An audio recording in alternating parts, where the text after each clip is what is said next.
I mean, here is a prime minister who has not addressed a press conference in 10 years. They are talking of Modi ki guarantee. They're not talking of Government of India guarantee. They're not talking of BJP's guarantee. Tell you with complete confidence that Mr. Modi is out in this election. He is not returning to power.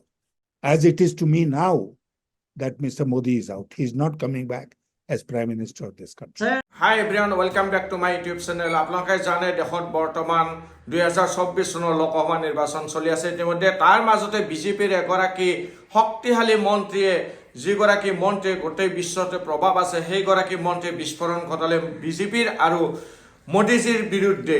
তেখেতে নিজৰ মুখেৰে স্বীকাৰ কৰি ক'লে যে BJP চৰকাৰ এইবাৰ নাহে আৰু প্ৰধানমন্ত্ৰী হিচাপে তৃতীয়বাৰৰ কাৰণে আসনত বহিব নোৱাৰে মোদীজীয়ে। কাৰণ দেশত বৰ্তমান হিন্দু মুছলমানৰ ৰাজনীতি হৈছে আৰু মিডিয়াসকল খাই কৈ কি হৈছে দুৰ্নীতিত লিপ্ত হৈছে আৰু ইলেক্টৰেল বণ্ডৰ সেই যে দুৰ্নীতি সেই সকলো কৈ গ'ল। লগতে কৈ গ'ল হেমন্ত সোৰেন আৰু কেজৰিৱালৰ বিষয়ে। তেওঁলোকক হেনো অন্যায় কৰি গ্ৰেপ্তাৰ কৰি কিনে জেলত ভৰাইছে। বহুত প্ৰধানমন্ত্ৰীৰ কথা উল্লেখ কৰি কৈ গ'ল যে এইগৰাকী প্ৰধানমন্ত্ৰীৰ নিচিনা সাম্প্ৰদায়িকতা আৰু এইগৰাকীৰ নিচিনা গদিমে দিয়া আৰু নিজৰ বিষয়ে গান গাই থকা মানে একমাত্ৰ ভোটৰ কাৰণে সকলো কৈ থকা এনেকুৱা প্ৰধানমন্ত্ৰী দেশত দেখা নাই। কিন্তু আগতে তেখেতসকলৰ চৰকাৰ চলাইছিল, তেখেতসকলৰ প্ৰধানমন্ত্ৰী নিৰ্দেশ দিছিলে ভোটৰ কাৰণে সকলো নহয়, সকলো দেশৰ কাৰণে হ'ব লাগিব, নাগৰিকৰ মংগলৰ কাৰণে হ'ব লাগিব। আৰু খাই কৈ গ'ল সেই ৰাহুল গান্ধীয়ে যিটো ভাষণত উল্লেখ কৰিছিল আৰু সেই ভাষণৰ প্ৰত্যুত্তৰ দিবলৈ গৈ যি এক্সট্ৰে অভিযানৰ কথা ক'লে যে দেশত ৰাহুল গান্ধীয়ে কেতিয়াবা কৈছিল নেকি মংগল সূত্ৰৰ কথা? কি ৰাজনীতিত নামিছিল এটা ৰাজনীতিত আমাৰ দেশৰ প্ৰধানমন্ত্ৰী? তেন্তে আহক দেৰি নকৰি এটা এক্সক্লুচিভ ইণ্টাৰভিউত দেখুৱাইছোঁ আপোনালোকক সেইগৰাকী মন্ত্ৰী আজি নিজৰ দলৰ প্ৰধানমন্ত্ৰীকে ধৰি নিজৰ দলক বা নিজৰ চৰকাৰক সমালোচনা কৰিবলৈ এৰা নাই। তেন্তে দেৰি নকৰি আহক ভিডিঅ'টোলৈকে আগবাঢ়ো, এয়া শুনক। Hello, a very special program of Cotton today. We have our guest, Yashwant Sinhaji, who was the finance minister, earlier finance minister under Chandrasekhar, when Chandrasekhar was the prime minister, and then again under Atal Bihari Vajpayee, he was finance minister as well as towards the end of his career, he was the external affairs minister, and he was also the combined opposition candidate for the presidential election last time. So a very welcome to our program, sir. Now, if you remember, when we invited you to Guwahati in 2019, that was the month of February, and we invited you to speak on the state of the nation and the way forward. Since 2019, 5 years have passed, and now, so what is the state of the nation now? Has it become better, or has I asked you that in the last 5 years whether we are better off or whether the country has actual situation in the country has worsened?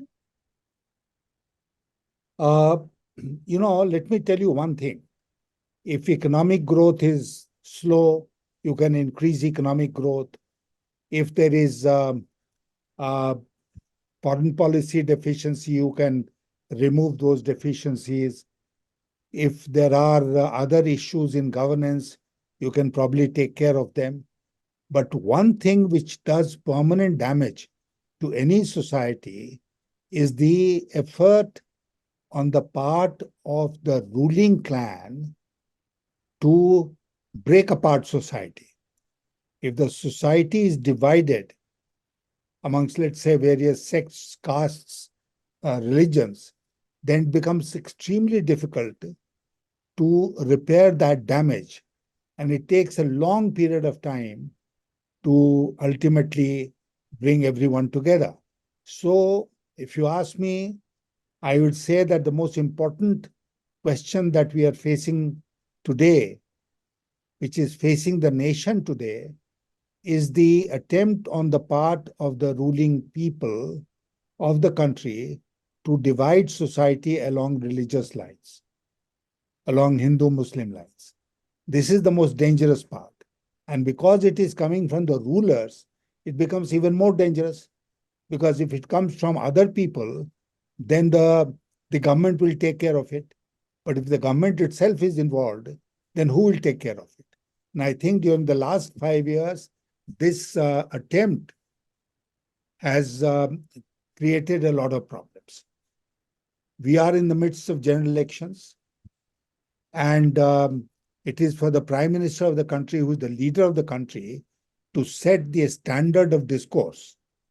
Unfortunately, he himself is responsible personally for reducing the standard of discourse to such a low level that we are witnessing today. What does he mean by saying Congress will take away your Mangal Sutra? He's speaking lies through his ears. And that is making life very difficult. I mean, it's reducing the level playing field in these elections. We have an election commission whose functioning leaves much to be desired. They just don't have the courage to touch the Prime Minister, even ask him a question. They have not asked the most communal speech that the Prime Minister delivered in Rajasthan. They don't have the courage to issue a notice to him. That we should notice to the president of the party to explain. The Prime Minister of the country is making such a ridiculous and communal speech. So why don't you have the courage to issue a notice to him? What does he mean by saying they will loot your wealth and give it to those who produce more children? Those who are infiltrators? Are the Muslims infiltrators in this country? 15, 20 crore of them. Are they infiltrators? Is the Prime Minister now trying to reduce the level of debate to this extent, only in order to be able to win the election? But he forgets that he is doing long-term damage to our society and our polity. You are in Indian public life for maybe 6 decades. 6 decades. So in these 6 decades, have you ever come across, or did you ever come across such a speech by the Prime Minister of the country, by a person who holds the position of the Prime Minister? I have watched Indian Prime Ministers from Nehru's time. And as you are aware, I have worked closely with two. I was part of their government, Chandrasekhar ji and Atal Bihari Vajpayee ji. Now, I will not compare Mr. Modi to Nehru or Indira Gandhi or Rajiv Gandhi or Lal Bahadur Shastri. I will compare him to the BJP Prime Minister of this country, namely Atal Bihari Vajpayee. It is unthinkable that he would have used the language that Mr. Modi is using in public meetings. Mr. Vajpayee would never have descended to this depth. And Mr. Vajpayee was a great orator. You are aware of that. He used to keep the audience spellbound with his oratory. But he'd never say anything which was divisive, anything which was disagreeable to sections of society. And the present Prime Minister is only indulging in speeches which are divisive, which are disagreeable. So this is the most unfortunate part. In all the Prime Ministers that I have seen or worked with, I can say with confidence that nobody went to the extent to which our Prime Minister, the present Prime Minister, is going, just to get some votes. And you, in the first part of your answer, you actually touch a very important issue when you said that if something comes from outside, if there is a problem to attend to, one can attend to that problem. One can actually prepare the nation. We can actually do everything to attend to take to that challenge.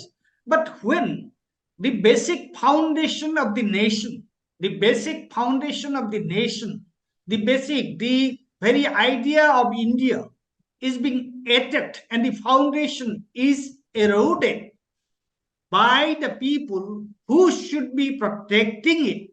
Now, where are we? Exactly, exactly. I mean, you've hit the nail on the head. This is the problem, that if there are problems in society, if there are problems in governance, then the right-minded people who are in government will fix those problems. If there are issues with the people, they will take care of those issues. But if those who are in power, they themselves create problems, then who is going to take care of that?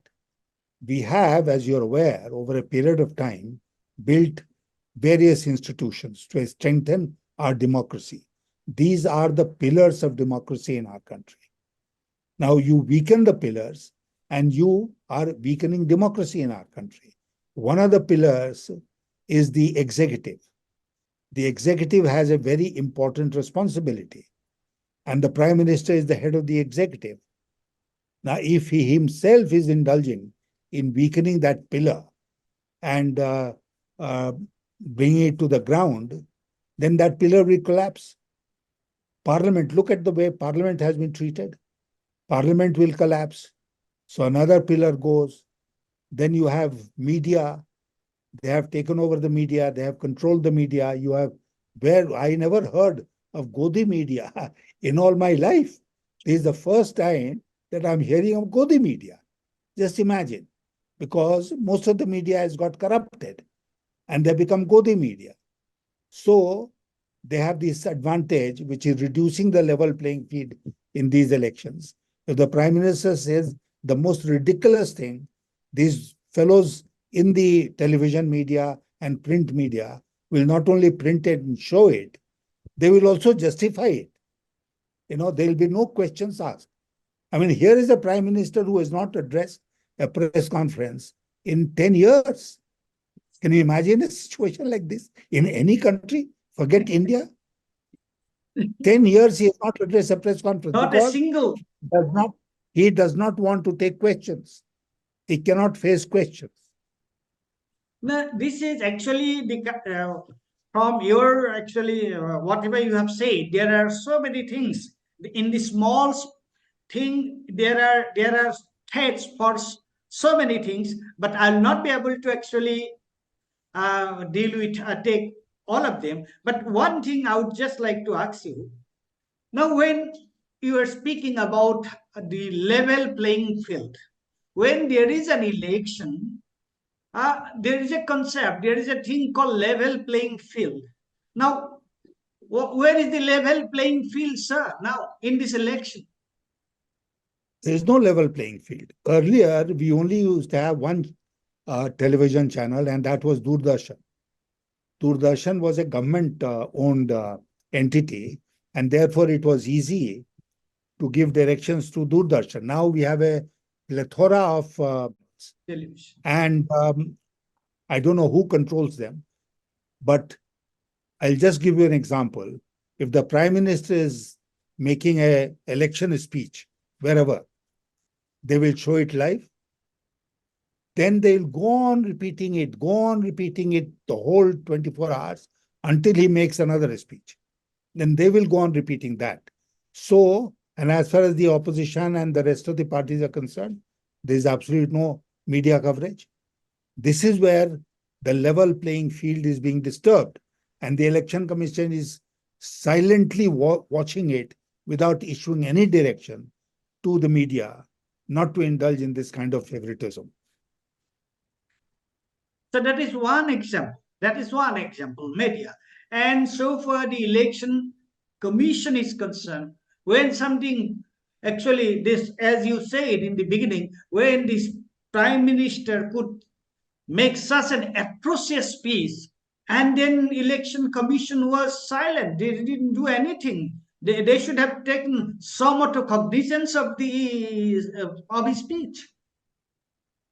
That also, I mean, that they did not take. And when a complaint was lodged, then as I said earlier, they're issuing notice not to the Prime Minister, But to but to the the president of the BJP. Why should he explain? The Prime Minister should explain. Yes. But they don't have the courage. They don't have And the courage. They don't have the guts. Yeah. And you are aware of the fact of the manner in which these two election commissioners who were sitting in the election commission as members were appointed in a hurry. Yes. You are aware of the fact of the change in law and how the Chief Justice of India was not made a party to the selection process. So it is everything is under the control of the Prime Minister. It's a one-person rule. So what is the difference between this and a dictatorship? It is a full-blown dictatorship that we are witnessing in India today. I mean, I'll give you another example. They are talking of Modi ki guarantee. They're not talking of Government of India guarantee. They're not talking of BJP's guarantee. They're talking of Modi ki guarantee. The entire manifesto of the BJP is Modi ki guarantee. So this one person has completely overtaken the party, the government, the parliament. He is riding roughshod all institutions of democracy in our country. And unfortunately, we are witnessing it. The people have no option but to tolerate it. But if I understand the people of India, as I do, they will show their disapproval when they go to cast their vote. And this is what has happened in the first two rounds. And I can tell you with complete confidence that Mr. Modi is out in this election. He is not returning to power. So and you that are is saying you are saying yes. you are saying that in the last two phases, in the first phase of the elections and the second phase, you are saying, you are categorically making a statement that Modi is not going to come back. Let me tell you this. They planned the election in 7 phases. Why did the Election Commission plan the election in 7 phases? Because they thought it will give an opportunity to the Prime Minister to go and make public speeches, one phase after another phase after another phase, until the 7th phase. This is working against them because everyone in the country believes that the first phase has not gone in their favor. So the first phase had its impact on the minds of the voters in the second phase. Now we are aware of the fact that even the second phase has not gone in favor of BJP. So this is going to multiply. It will have a multiplier effect, 3rd phase, 4th phase, 6th phase, 7th phase. And by the 7th phase, it will become abundantly clear, as it is to me now, that Mr. Modi is out. He's not coming back as Prime Minister of this country. Sir, you have made a very, very strong comment, and you are saying that in each phase, the situation is going down, down, and further down. And I hope the people who will watch this interview, they'll remember this when in the first week of June. I hope you prove correct. And then the another thing which you say, that's quite interesting. Now he's saying it's not the BJP's guarantee. It's Modi's guarantee. And he comes from a background, from RSS background, where the collective, their main emphasis was on collective, not individual cult. RSS people, the Sanghabaks, they walk silently among the people. Even you do not know who is doing what. Now, basing on that philosophy, here is a man who says that, okay, no government, nobody else, no one else, only me. And that's why I told you that I am not comparing it with Nehru, Pandit Nehru, or Indira Gandhi, or Lal Bahadur Shastri. I am comparing him to Atal Bihari Vajpayee, who was the BJP Prime Minister, first BJP Prime Minister of India, and with whom I had the great good fortune of working closely. He would have never indulged in this kind of thing.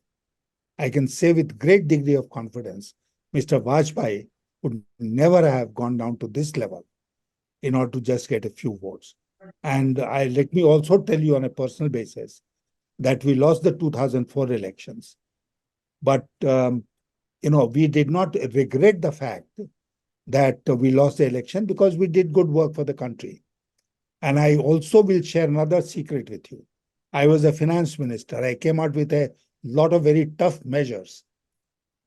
And Mr. Vajpayee never once did he tell me that this will not be good for votes. He never asked me to not do something because it will not be good for votes. That was Mr. Vajpayee. And the present Prime Minister, he does everything only for vote. There's nothing else in his... Each day of the year is busy only aiming at the election, that okay, how I'm going to do this, whether it is going to actually affect the election, I'm going to get some electoral gain out of it. And that was what you said is something very important.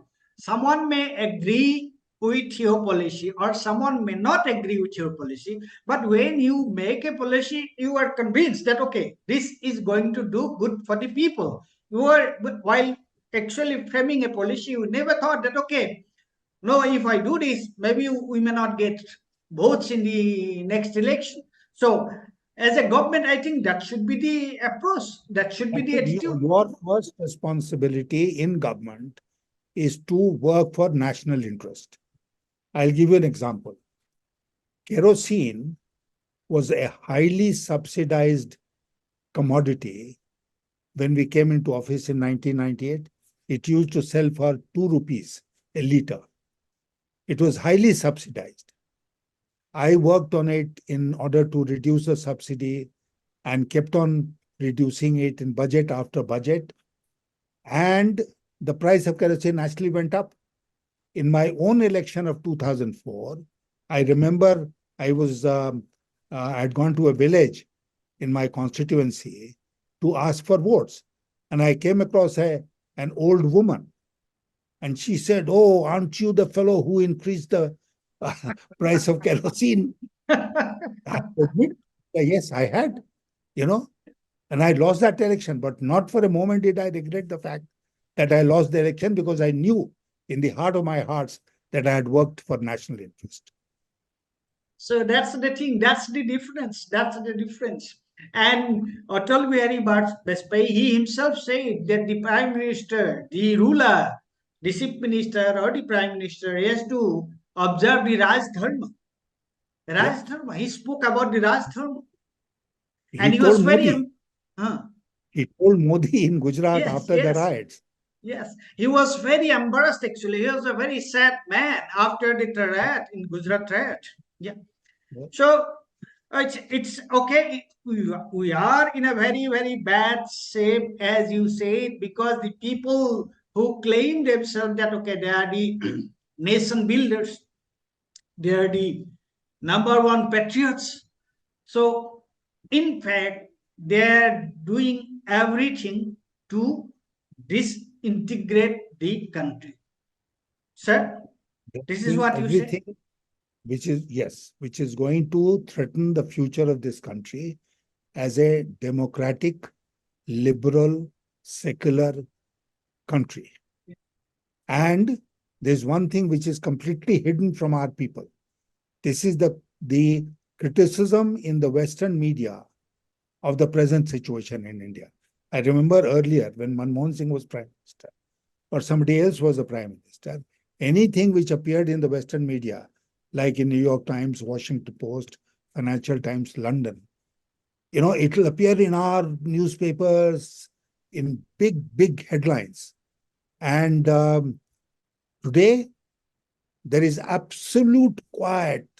It's a silence of the graveyard as far as our media is concerned with regard to what's happening in foreign media. Occasionally you hear about it only when the government sources criticize the foreign media without telling us what the foreign media has said. So India's image is in the dumps. And Modi's greatest claim to fame in his 10 years has been that he has increased India's, enhanced India's image in the globe, throughout the world. People, danka baj raha hai is what they say in Hindi. No danka is being sounded, nothing is happening. Our reputation is in the mud. And the best example of that is not far away somewhere. It is here in Maldives. Maldives, yes. Our closest neighbor. What's happening in Maldives? Maldives has shown us a thumb. Yes. And there is nothing we can do. And the Maldivian Prime Minister has come back again with a thumping majority. Yes. And India just watched. Just Yes. imagine. What a shame. Yeah, that is very important because you were external affairs minister, so you know it better, much better than us, that how the actually external image, the internal policy of the country, how the internal policy of the country, the functioning of the country is linked to the international community. Now, all the hullabulla, all the noise you hear about Vishwaguru, so you say that it's absolutely nothing. It's in mud. There's been nothing more nonsensical than claiming that we have become Vishwaguru or that Modi has enhanced the image of India in the world. I'll just give you one example. I was the external affairs minister, Mr. Vajpayee. I went to Washington in the January of 2004. And our ambassador in Washington told me that my first appointment was with the president of the US, who was Mr. Bush at that time. Bush had invited me to the White House to meet him in that famous Oval Office. And I went to meet him next morning in the Oval Office. The meeting lasted 20 minutes. And I'm not saying it with any pride or arrogance. I'm saying it humbly that so far I was the first Indian minister to be invited by the president of the US to meet him in the Oval Office. And no Indian prime minister has been given that honor so far. If Mr. Modi has enhanced the image of India, even more than Mr. Vajpayee did, then why doesn't his foreign minister meet the president of the US in the Oval Office? Simple. He was actually a career diplomat, but now the kind of things we hear from him is actually don't go well with the position he holds. There is a saying, you are aware of it in Hindi, that a new Musalman eats too much onions because he has to prove his loyalty. That's with what is happening with the present foreign minister. Yeah. Now, Because he is nothing more than a glorified foreign secretary. That's what he was in his yes. official career. So He is nothing more, but in order to prove that he is more loyal than the king, he is saying all kinds of very odd things, which no foreign minister should be saying. yeah, you have made a very important comment. So that means from the foreign secretary, he has not been able to groom himself as a foreign minister. He has failed in that. Absolutely. Absolutely. Sir, now I'm really grateful to you for sparing a time, and I will again interview maybe after the election. But now the two phases have gone. The country has gone to elections in two phases, the first phase and second phase. There are another four phases to come, or five phases to come. Now, this interview we are going to release to the people. So maybe today evening or tomorrow.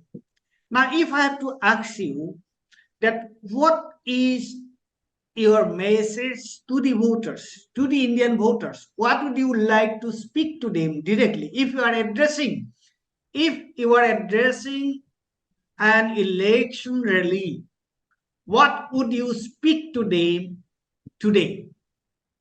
I would I would say I request have, you, I would request you to speak for at least 4 or 5 minutes on that. I will not interrupt you. okay. Throughout You my can career, speak in English and Hindi. ठीक है, अ, अपने लंबे अनुभव के आधार पर मैं इतना कह सकता हूं कि हमने इस देश में बहुत ऐसे समय भी देखे हैं जिसमें चारों तरफ देश में निराशा ही निराशा थी, जिसमें लगता था कि सामने कुछ रोशनी ही नहीं दिखाई दे रही है। और हर निराशा के उस दौर से ये देश निकलकर आगे बढ़ा। और किस आधार पर आगे बढ़ा? जनमत के आधार पर, लोगों की ताकत के आधार पर। और लोगों ने अपनी ताकत का परिचय कैसे दिया? उन्होंने अपनी ताकत का परिचय दिया वोट के टाइम में। आपको याद होगा कि देश में इमरजेंसी लगी थी, इंदिरा गांधी ने इमरजेंसी लगाई, फिर उन्होंने चुनाव बुलाए, चुनाव आए, और वो स्वयं का ही चुनाव हार गई। उनके बेटे थे संजय गांधी, वो अपना चुनाव हार गए। और इस देश के लोगों ने एक ऐसा सबक सिखाया हुकूमत में बैठे हुए लोगों को कि भाई ज्यादती नहीं चलेगी। और मैं आपसे कहना चाहता हूं जोर देकर कि इस मुल्क का एक मिजाज है, एक स्वभाव है। वो स्वभाव ये है कि ये मुल्क ज्यादती नहीं बर्दाश्त करना चाहता। और अभी हम देख रहे हैं कि इतनी ज्यादती हो रही है। केजरीवाल को पकड़ के जेल में डाल दिया। हमारे प्रदेश के हेमंत सोरेन मुख्यमंत्री थे, उनको पकड़ के जेल में डाल दिया। अनेक लोगों को पकड़ के जेल में डाल डाल के लोग क्या प्रूव करना चाहते हैं? कि सबसे ईमानदार यही लोग हैं। और इनकी ईमानदारी का सचमुच में टेस्ट उस समय हो जब ये सत्ता से बाहर होंगे। इलेक्टोरल बॉन्ड का जो मामला आया है, उसमें कितना भ्रष्टाचार हुआ है, ये धीरे धीरे इसकी परतें खुल रही हैं।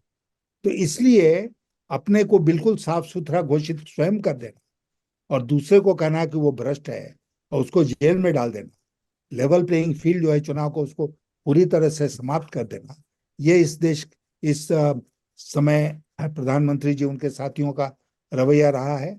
हमारे देश की जनता ये सब देख रही है और उसको ये ज्यादती मंजूर नहीं है। और इसीलिए आने वाले दिनों में जब चुनाव के बाकी 5 फेज होंगे तो जनता के दिल में जो नाराजगी है वो अपने वोट के माध्यम से व्यक्त करेगी।